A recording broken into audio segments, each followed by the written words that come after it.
Welcome to Fun and Games Side Quests. Every episode is a different host sharing a video game they love and why they love it.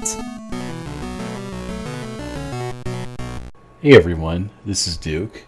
I just wanted to come on here and talk about one of my favorite games. If you don't know who I am, I'm a stay-at-home writer. I have my own Twitter account named Prof of Evil. Yes, it's Professor of Evil. It's something I'm working on right now.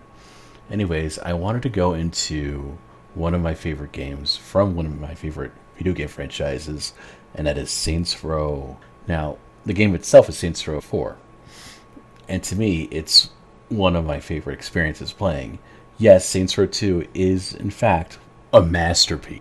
But to me, Saints Row 4 just delivers on such a cool level. I mean, it's basically everything I ever loved in sci-fi and in this crazy world they constructed. And one of the personal things that I deeply adore is the might be controversial introduction of superpowers, in which your character is essentially in the Matrix, and in a Crackdown-like setting, they develop like superpowers by collecting the shards of information, which you use to level up your character, which makes them run fast, leap tall buildings in a single bound, glide in the air. It's just awesome. Like, it really opened up the city in a new way and added more verticality to it, including large, massive spires to kind of take over and convert into your side. So you're slowly taking over the city in this digitally simulation. And how could I not talk about one of the best villains in this game, and that is Zinyak. Zinyak is like what happens when you give Mongol like an entire library to read, and he just decides to act as pretentious and grandstanding as possible, but he's so smooth about it. Like, this guy takes over your world, destroys it, imprisons you, tortures you, and then, most of all, sings Biz Marquee, and he totally kills it. No offense, he kills it. The guy kills singing Biz Marquee. And that is such a cool level of super villain. And just going into how one of the best parts about this game is that it really does play on all the tropes. Saints Row is always about playing on tropes to its like tongue-in-cheek superpower. And in here, you're not only doing sci-fi, you're doing the traditional 3-act structure with a very hilarious cameo / narrator that I won't get into. I do recommend you playing the game, and just kind of how you're systematically taking over this digital world with these cool powers and just taking on this unstoppable intergalactic force. One of my personal favorite memories is getting into just kind of how the opening sequence when you're in the digital simulation is basically a parody of They Live by John Carpenter, as you're slowly realizing that this perfect utopia that you're dancing around is this perfect little place at first, and then he kind of like peels back the layers and the simulation glitches out, and you see like, oh, this guy's freaking out because this is a computer program. And so when they break you out, it's like, what are you going to do? Well, you're going to go back in there and you're going to go kick some ass because you're the boss.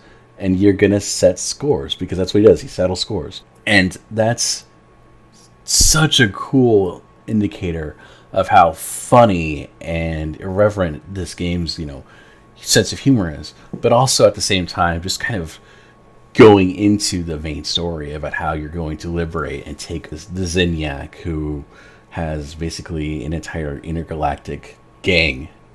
And to me, I think it does fit very well into the Saints Row franchise, because from the very beginning, it was all about gang wars. It's all about taking over enemy turfs. From the first game, where you're just some random guy taken off the street and indoctrinated to a gang, into the second one, where it's basically like Wrath of Khan, and you're Khan Noonien Singh. And then it just constantly escalates, and escalating to the point where, yeah, you're going to now take over space. And you're going to do it with the sickest introduction as your character is sitting on a throne being narrated like you're Conan the Barbarian. Like, if that's not how indicative they really swing heavily towards what kind of story this is, I don't know what is, because it's a blast. It's so much fun, and it's surprising how this game kind of came out while Volition was being transferred over to Deep Silver, and how they didn't really intend to make this game its own. It was originally going to be like a fun DLC thing called Enter the Dominatrix, until basically kind of like asked to like make the DLC into a full game and just go nuts with it. And I think they did an admirable job. I think it has some of the best replayability, and none of the mechanics are gone. Like, you could still go around in cars and tanks and jets and VTOLs and all that, but now you have this added layer of superpowers, which makes you feel really, really kick-ass, you know? And selfishly, of course, this is probably the closest thing I'll get to a really good modern Superman game in a while. So that's why I ultimately kind of had so much fun with it. And just the incredible DLC collection they had, too, in which they eventually do give you superhero costumes.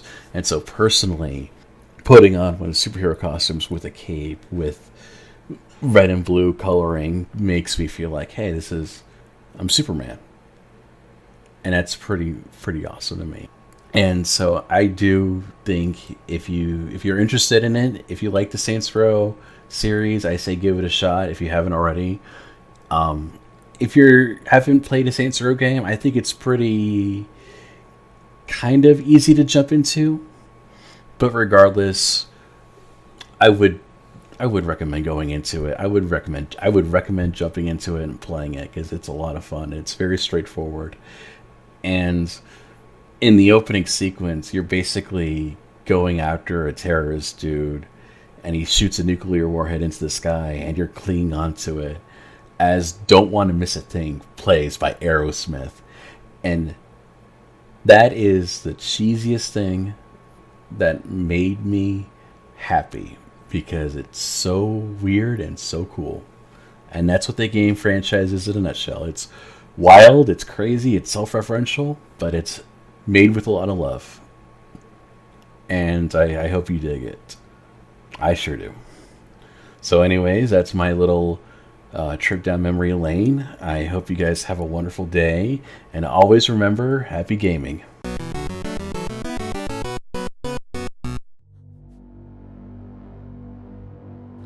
We've made difficult decisions. And there are still more ahead of us. 2 people aren't enough to save the galaxy. We need the toughest, Smartest. deadliest allies. We need you. We need you to join us. And listen to Reignite. A certain point of view podcast about storytelling. Love. And Mass Effect. Join us every other Thursday as we fight for the fate of an entire galaxy. You can find us everywhere you get your podcasts. Or at certainpov.com/reignite. We're counting on you. We should go. CPOV. CertainPOV.com.